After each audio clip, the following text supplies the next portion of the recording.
Shalom Aleichem, on est dans Siman Tafresh Ain Gimel. Il nous dit le Rav, Da'at Rabim Vechen Shlemim, Ma'achroner Dorenu, She'en Yotzim Midei Chava V'Adakat Nerot HaChashmal. Beaucoup des grands de la génération, ils veulent dire qu'on n'est pas rendu quitte dans les bougies avec l'électricité. Comme par exemple, il y en a qu'ils allument à l'électricité à la synagogue. Ils mettent au toit de la synagogue une Hanoukia et ils veulent l'allumer. Et même il y en a qui font la bracha. Il dit le Rav, c'est pas évident. Il y en a, il dit le Rav, qu'ils ont raison. C'est-à-dire l'akpid al-shemen uptila. Il faut être pointueux avec de l'huile et avec une mèche. Le domaine de la kata menorah, comme c'était à l'époque du Beth Amikdash. Qu'est-ce qu'il y avait dans le Beth Amikdash? Il y avait de l'huile et il y avait une mèche. Shebanes anes. Et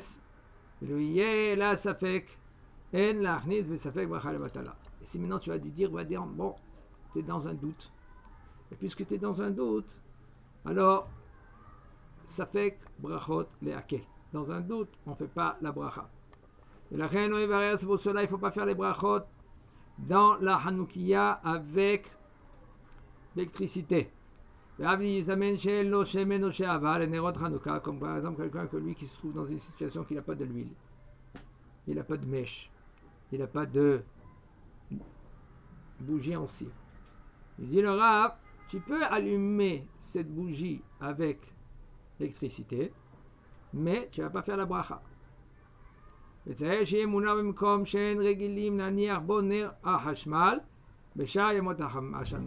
par contre, qu'est-ce que tu dois faire? Puisque tu as cette Hanoukia électrique, là il faut que tu le mets dans un endroit que les gens ne vont pas comprendre que c'est une lumière normale. Ils vont comprendre que ça c'est Zecher HaNes, pour publier le Nes. Ils amènent l'honneur Hanouka Kasher Ladlaka. Et si maintenant après tu vas trouver, vraiment on va te donner de l'huile et une mèche, alors là tu allumes avec bracha. Et quand le Beth Knesset aussi, il ne faut pas allumer dans cette Hanoukia avec l'électricité. וכן רואה חנוכיית חשמלית דולקת מעל גג בית הכנסת, אין לו לברך על ראייתו, אף שאין לו להדליק נר חנוכה, גם שאין מדליקים עליו בביתו. Ainsi aussi, maintenant, quand un homme, lui, va voir maintenant les bougies de Hanouka avec l'électricité, par exemple à la Beth Knesset, et il n'y a personne qui va allumer pour lui, et personne qui, lui, va pas allumer, alors il ne peut pas faire aussi la bracha sur cette Hanoukia. Et là, maintenant, la question qu'ils m'ont posée au niveau du gaz. Il y a des bougies avec le gaz, du gaz. Il dit le Rav gaz, chez un petit là. Puisque le gaz, il n'y a pas de mèche, alors tu n'es pas rendu quitte. Et c'est ainsi aussi la halacha, comme l'électricité. L'électricité c'est assourd, ainsi aussi, il faut faire très attention. Vous allez voir des gens, la halacha elle n'est pas dehors, la halacha elle est dans les livres. Même que les gens ils font, ah mon grand-père, ah ma grand-mère, ah mon voisin, ah mon copain, voisin, tout ce que vous voulez, la halakha elle n'est pas là-bas, la halakha elle est dans les livres. Chez Mishmor, les gens sans faire attention, ils font les brachot, et c'est bracha le batala. Bracha le batala c'est une des l'autre mitzvot assez grave. Comme la Gemara elle dit, Nizdazea haaretz. La terre, elle a été tremblée. Arba'maot par saot. Il y en a un qui dit 500 par saot sur 500 par saot. Ça veut dire qu'il y avait un tremblement de terre énorme. Tout le monde, ils ont tremblé. Que les peuples dans le monde, ils sont venus. Ils ont dit, qu'est-ce qui se passe? Ils sont partis chez Bil'am. Bil'am, il leur a dit, c'est bon, HaKadosh Baruch Hu, lui, il donne la Torah à Am Israël. Et là-bas, quand il a donné, il a dit, Lotissa Hashem, Hashem Lashav. Tu n'as pas le droit de prononcer le nom de Kadosh Baruch Hu en vain. C'est Machloket, Tosafot, et le Rambam. Les Tosafot ils disent Dafka comme maintenant, tu jures. Quand tu jures sur le nom de Kadosh Baruch Hu, et là tu jures en vain, là, ça, c'est tu transgresses. La transgression, la halakha lotissa Shem Hashem Lasham, tu n'as pas le droit de prononcer le nom d'Akadosh Baruch Hu en vain. Mais quand tu fais une bracha, ils veulent dire que non, il n'y a pas. Mais quand même, le Rambam, et comme ça, Maran HaShulchan Aruch, il était possède, que quand un homme il fait une bracha et cette bracha elle n'est pas juste, il transgresse lotissa Shem Hashem Lasham. Et là, c'est grave. C'est pour ça que nous, les séfarades, puisqu'on tient comme le Maran HaShulchan Aruch, on doit faire attention de ne pas prononcer le nom d'Akadosh Baruch Hu en vain. Plus fort de raison, quand un homme il dit je jure. Même que tu jures sans le nom d'Akadosh Baruch Hu, ça s'appelle que tu jures et ça c'est grave. Excusez-moi, même le mot Behemet. Un homme il dit Behemet. Il faut faire très attention à cela. Les gens ils se posent des questions. Pourquoi cela arrive ça? Pourquoi ça lui arrive ça? Etc. C'est simple. On ne se comporte pas comme il faut. On utilise la bouche comme... Quand tu veux, avant que tu veux faire une bracha, il faut que tu penses quelle bracha que tu fais. C'est pas tout de suite, alors je prends un fruit, je fais la bracha. Doucement, peut-être c'est Adama, c'est pas Aetz. Il y a des fruits que c'est Adama, c'est pas Aetz. Etc., etc. Dans tout aliment. Des fois, il y a des gâteaux. Ce gâteau, c'est chez Akol, c'est pas Maisonnote. C'est bon, il avait un gâteau avec une crème, alors il a fait Boréminé Maisonnote. C'est bon, il est rendu quitte. Mais c'est pas une bracha qu'il faut. La bracha, par exemple, si par exemple c'est un gâteau, c'est rien de crème, il n'y a pas de... Des fois, c'est... Comme c'est très fréquent pour Pessah, ils font avec des cacahuètes et tout cela. Pâte de cacahuètes, c'est chez Akol, c'est pas Maisonnote. D'accord, t'es rendu quitte. C'est pas les khatri là. Faut faire attention. Comment? Très bien, tu as raison. Mais il y a des gâteaux aujourd'hui maisonnotes aussi, même pour Pessah, ils font avec la Kemach Matzah. Ken. Il dit le Rav, En Yotzim Yedei Chava Benerot Ken Gaz. Shemen Sheish Bo Tarovet Shuman Me'utach Shel Behemat Temea. Alors il y a de l'huile et il y a un mélange de l'huile avec de la graisse interdite. Din Behema qu'elle est Temea. Minadin kasher ou la adlakat ne Hanouka, selon la halacha, c'est moutar, tu peux allumer les bougies de Hanouka avec cette huile-là. Berak miotov, les manam eladlik nerot Hanouka. Seulement si tu veux bien faire, et même c'est conseillé de bien faire, de ne pas utiliser ces bougies-là.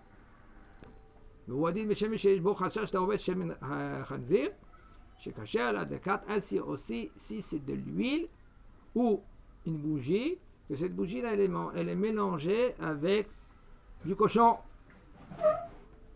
Selon la halakha, c'est pas sourd, aval, c'est bien d'éviter. Parce que c'est pas beau d'allumer avec une bougie que Kadosh Baruch Hu, lui, il n'est pas d'accord de cette bête-là. Maintenant, même qu'il a créé cette bête-là, il a créé une des raisons pourquoi il a créé ces bêtes-là. Il y a des raisons. Il y a des raisons. En premier, la première raison, c'est parce que Kadosh Baruch Hu, il a dit de ne pas manger. Et ça, le fait que tu ne manges pas, tu reçois un salaire. D'accord? Alors ça s'appelle Xerat Melech. Il faut s'éduquer. C'est une éducation. Il y a des raisons qui sont plus profondes. Mais la première raison, Kadosh Baruch Hu, lui, il a interdit pour te donner le libre arbitre. Et quand maintenant tu ne manges pas, tu reçois un salaire énorme. Rien que le fait que tu ne manges pas, rien que le fait que tu ne fais pas, rien que le fait que tu ne regardes pas, etc. De l'huile que tu as trouvé par exemple, une souris dedans, maintenant tu vas prendre cette huile là maintenant, tu vas la jeter. Mais tu vas utiliser maintenant cette huile là maintenant pour allumer les bougies de Hanouka. Même que maintenant, selon la halakha, s'il y a suffisamment de l'huile, 60 fois le arba, la souris, alors c'est annulé. Elle est annulée cette souris. C'est moutard de manger cette huile-là. Entre parenthèses, il y en a qui ne vont pas la manger. Pourquoi? Parce qu'ils sont il se dégoûte. D'accord? Tu peux le vendre par exemple à quelqu'un, même. Il y a un problème si ça te dégoûte. Quelqu'un d'autre, il se dégoûte pas. Ça arrive que ça tombe. Ils prennent la souris, ils la jettent. Selon la halakha, c'est moutard de la manger parce qu'il y a 60 fois le. On peut la manger avec la souris? Non, tu ne manges pas avec la souris. Tu poses la question avec la halakha. Ouais. La halakha, c'est annulé. Puisque c'est annulé, si par exemple tu ne vois pas la souris, elle a été décomposée, la souris. On va dire. Donc, comme du miel. Du miel, il faut savoir qu'elle a une force énorme, le miel. Le miel, il transforme la chose. C'est pas qu'il la rend moutard. Il transforme. Et il y en a qui veut dire que même il rend moutard. Il a une force. Quel miel? Du miel? Ça, le miel. Le miel en lui-même. Quel rapport le miel dans l'histoire? Non, dans l'histoire, il n'y a aucun problème. Aval, pour te dire que même des fois, des choses interdites, ils sont annulés dans le miel. Flali.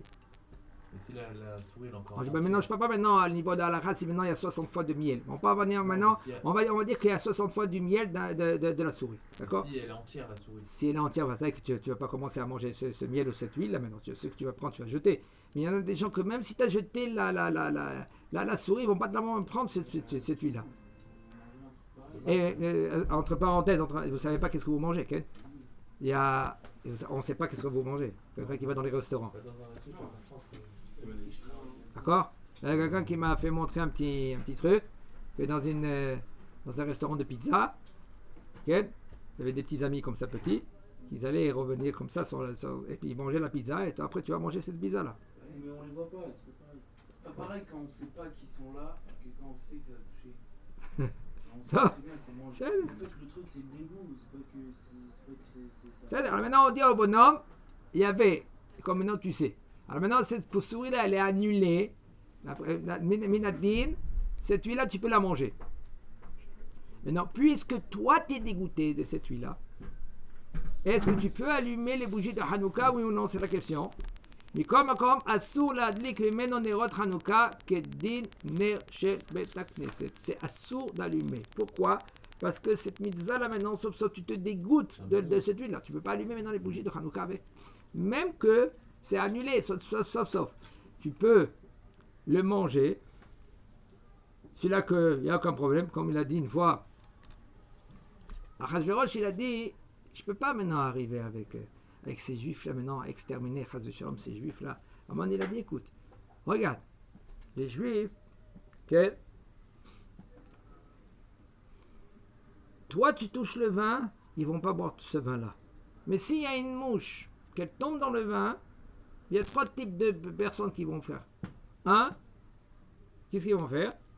Ils vont prendre ce vin là, okay, s'il y a une mouche qui est tombée, il va dire, il va prendre la mouche, il va la jeter. Okay. Qui va prendre tout le vin, il va le jeter. Pourquoi? Parce que la mouche, elle est tombée dessus. Même que tu enlèves la mouche, pour lui, c'est impossible. Il va prendre tout le vin, il va le jeter. Et le troisième, qu'est-ce qu'il va faire? Il va prendre la mouche, il va sucer, et après il va jeter la mouche. Ça, c'est la troisième personne. Alors maintenant, la man Aracha, il a dit à Hachvérosh, regarde ces juifs-là. Okay. Le moins grave, il va jeter le vin. Mais le plus grave, il va prendre, mais le vin, il va le boire. Alors, toi, tu touches ce vin-là. Celui-là, le plus grave, qu'est-ce qu'il va faire? Il va jeter le vin. Et c'est pour ça qu'il s'est mis en colère à Hachvérosh. Et il a dit, c'est bon, tu peux faire qu'est-ce que tu veux. Alors, quand c'est maous, ça veut dire quand c'est répugnant. Alors là, là, tu n'as pas le droit d'allumer les bougies de Hanouka. Yesh, il s'appelle qu'il moutar la dikne Hanouka mishemen botnim, sheyesh alab isur sefihin. Ok. Il y a des sortes, quand il y a la Shemitah. Dans la Shemitah, ok. Assour, est-ce que c'est moutard d'utiliser ces bougies, oui ou non? Quand on a de l'huile de la Shemitah, dit le Rab, quand il y a Issur Sefihin, les Chachamim, ils ont interdit. Qu'est-ce qu'ils ont interdit? Ils ont interdit tout ce qu'il y a autour qui sont tombés. C'est pas que toi tu les as plantés, parce qu'il faut savoir dans la Shemitah, qu'est-ce qui se passe?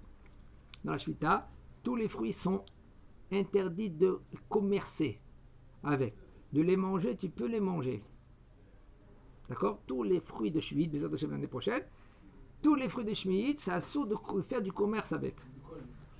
Bezrat Hashem l'année prochaine, c'est Shmit. Tous les 7 ans, c'est la 7e année, les fruits, ils sont assourds de faire du commerce avec.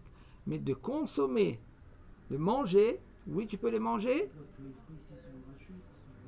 Ils sont FKR. FKR, même dans les magasins. Non. Alors, dans les magasins, Bezrat Hashem, quand il va venir la Shemitah, je vais expliquer tous les détails parce que c'est pas évident. Alors, il y a un autre issour, à part dans la Shemitah, quand il y a la Shemitah, la 7e année, tous les fruits, ils sont Gdoshim. Puisque tous les fruits, ils sont Gdoshim, tu n'as pas le droit de faire du commerce avec. Mais non, c'est une autre marloquette. Est-ce que tu peux prendre ces fruits-là et de les manger? C'est-à-dire, toi, tu vas dans le champ, le bonhomme, il a son champ, il abandonne son champ. Est-ce que tu peux... Pendant un an. C'est pas un an, c'est plus qu'un an. Parce qu'il y a des fruits que ils bourgeonnent. Ils bourgeonnent pendant l'année de Shemitah. Et s'ils ont bourgeonné pendant l'année de Shemitah, qu'est-ce que ça veut dire bourgeonner? C'est marloquette Rishonim. Dans cela, qu'est-ce que ça veut dire bourgeonner? Bourgeonner, ça veut dire quand il commence la fleur, ou quand la fleur elle est tombée et il commence le fruit, ou quand, ça c'est le data Rashi, notre Rambam, il dit quand le fruit lui, il commence